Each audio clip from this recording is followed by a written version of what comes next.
Good day and welcome back to an uneducational video about dinosaurs and omniraptors, I suppose.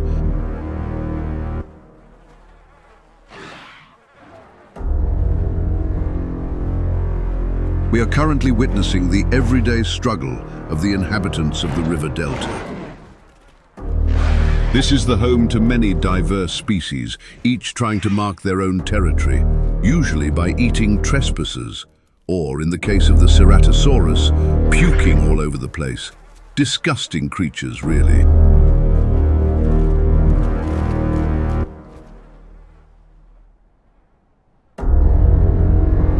But the hero of today's story is an unlikely one to be spoken of in such heroic fashion as I'm about to.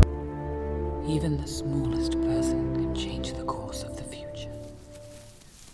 Today's hero is the Hypsilophodon. This is Penelope. Meow, meow, meow. She's French. Our story begins one egg earlier, around the time Albert, the brave Dryosaurus, passed away. If you didn't watch that video, shame on you.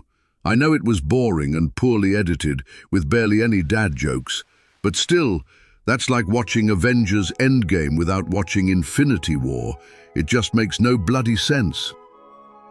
Anyway, once upon a time in the deep swamp, there was a tree, and in that tree, a comfy little Hypsi nest. And in this nest live a happy little family with their mother, Ginger. How does a green ginger make sense? Green ginger generally refers to a fresh, young ginger root. There, I just Googled that in 2 seconds. Quiet, you little pest! Aww.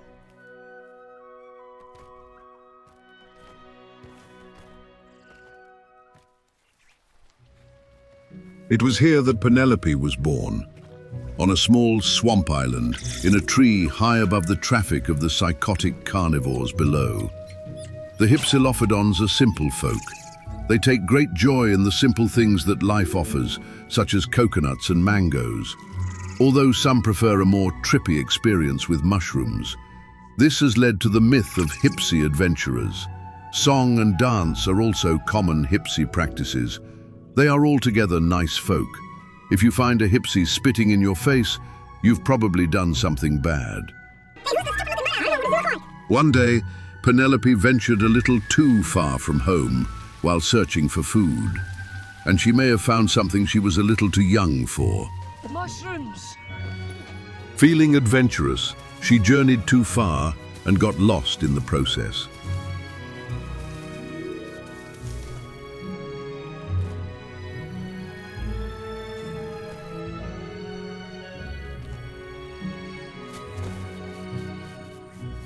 She has never been this high before.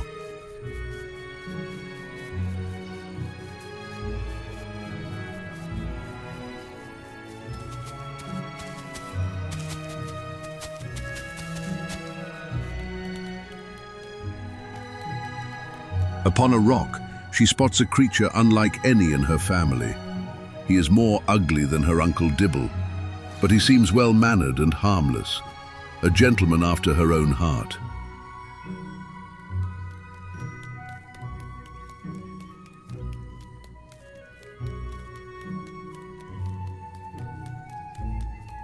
The landscape around her is also alien to her. She ventures into an odd-looking cave where she topples a bucket-laden shelf of pheromone-laden mutagenic paint.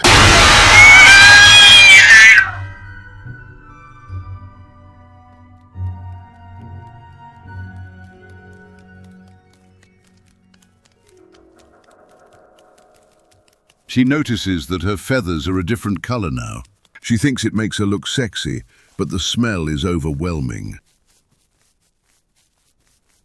After some consideration, she decides that the great open world is a dangerous place, and she needs to return home.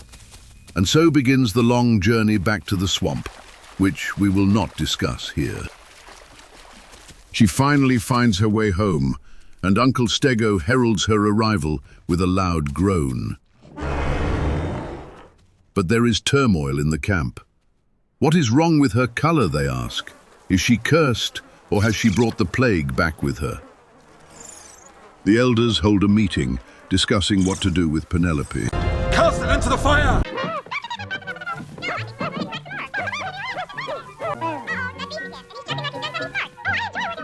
Uncle Dibble says that in his travels he saw a great volcano in the north. Perhaps it might appease the gods if they throw Penelope into the burning fires. The council agrees, as does Penelope. She admires Uncle Dibble's wisdom. And so, our brave fellowship embarks on the travel north to throw Penelope into the great volcano. Penelope is very excited. She has never been thrown into a volcano before.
After a long journey, they meet Mr. Tenno, who tells them that a vicious group of Ceratos ate his friend, Mr. Maya.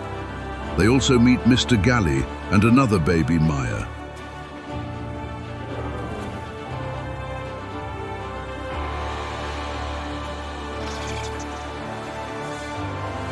Since the western pass is being guarded by Ceratos, they discuss another approach to the volcano, but the bridge area is often crawling with T-Rexes.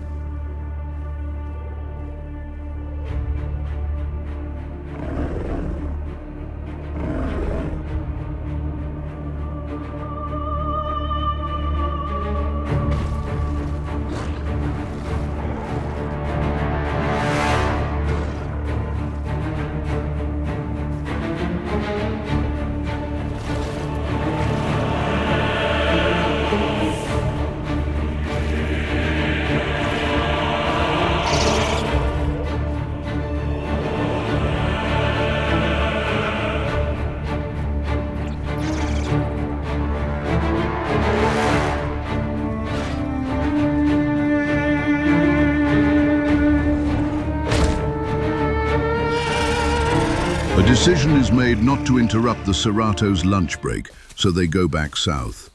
Here they meet another family of Hypsis.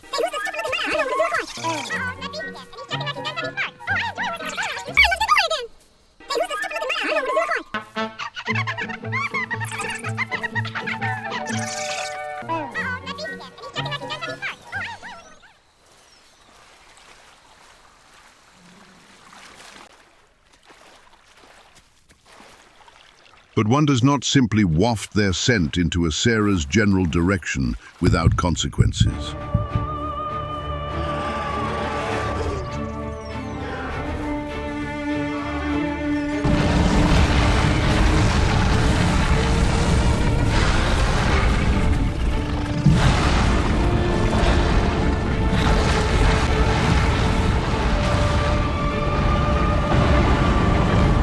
Ginger takes it upon herself to guard this sacred rock from harm.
One of the Sarahs spots Penelope and gets instantly smitten.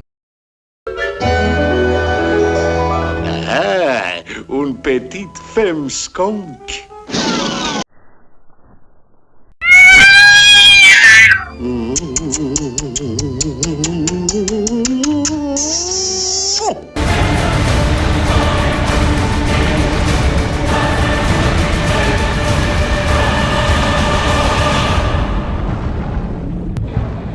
It is unclear exactly what happened during this chaotic battle. The camera drone has been scrapped for incompetence. Poor Penelope makes her way further into the delta, scarred for life by the Sarah's stinky breath.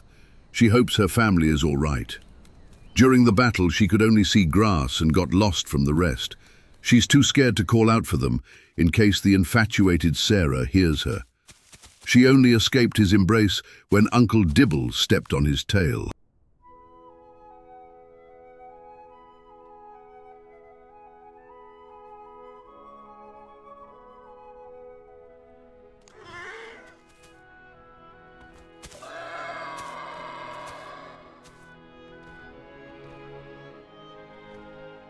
And so it is that we find ourselves back at the beginning of the video, in the river delta at the Pachy Rock. Called this because of the vast multitude of pachycephalosauruses that use it for a nesting ground and to get away from nasty carnivores, such as the dreaded Carnotaurus.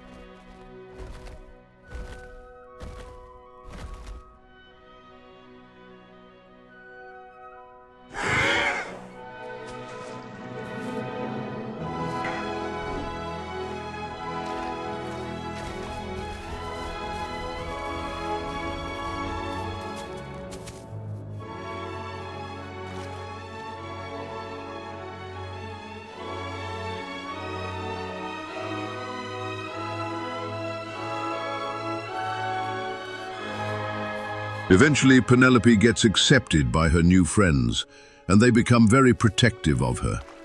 She tries to convince them to throw her into a volcano, but they only roll their eyes at her.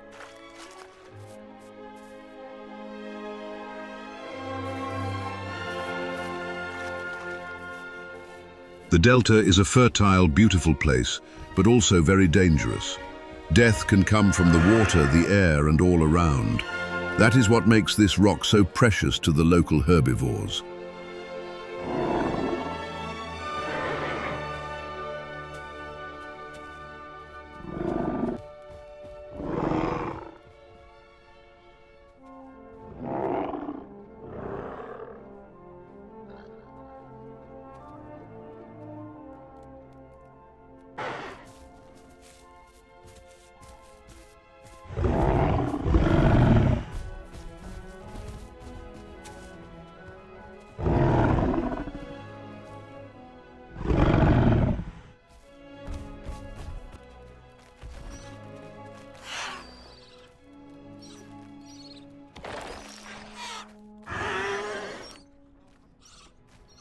But one does not simply threaten a Pachycephalosaurus's nest.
Eventually, Penelope's new friends decide to migrate north, and she thinks to herself, the volcano is to the north, so she tags along.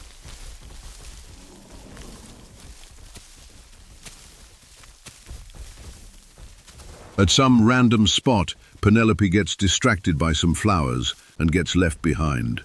This makes her exposed to the many dangers of the world. Now she has to hide from predators while at the same time try to catch up to the others.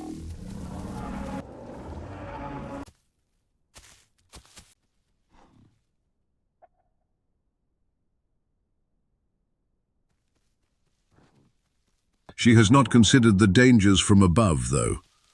On a treetop, a bored Herrerasaurus sees her strutting around on the ground. A female lady skunk of the fair sex. You know, I think I deserve a vacation.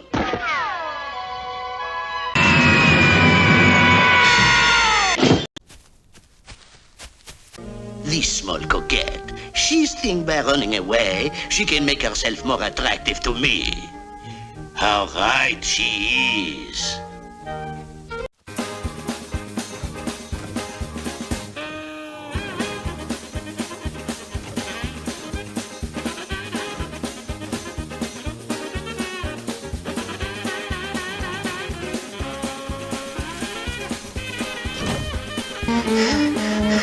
Les pentes, les rives, les pentes, les...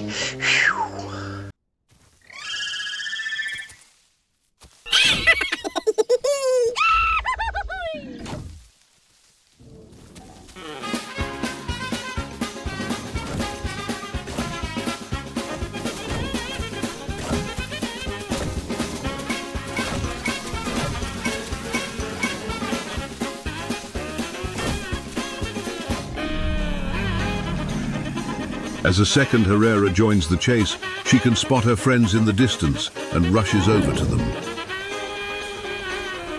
Mr. Tenno sees her in distress and rushes to her aid like a gallant knight.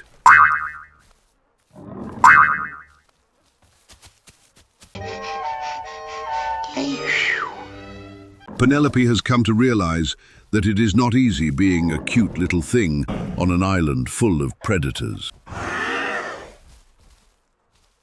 It has also occurred to her that if she wishes to ever reach the volcano, she needs to travel on her own, in secrecy.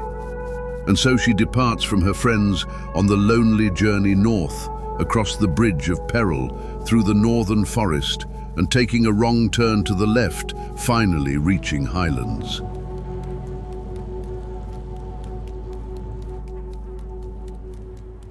From this vantage point, she can see the volcano on the other side of the island. Thus, she loses hope in ever reaching it. But how can she save her people? Perhaps they won't be hit with her curse if she stays away from them. A life of solitude, however, sounds almost as depressing as being kissed by a Serato.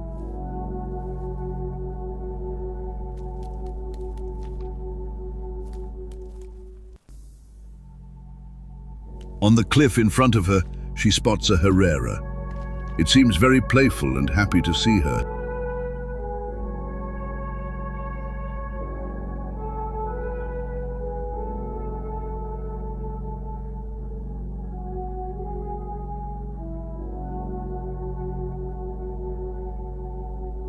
The Herrera is nesting. Penelope feels envious on what she will never have.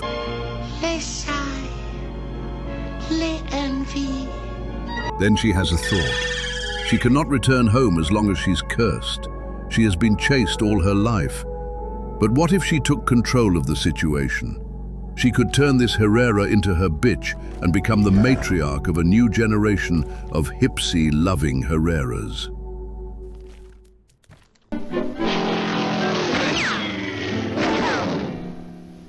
But, madame, I have overstocked the furnace, yes. Madame, control yourself. Your conduct is unseemly. Control yourself, madame! And thus, Penelope became the mother of carnivores and they lived happily ever after.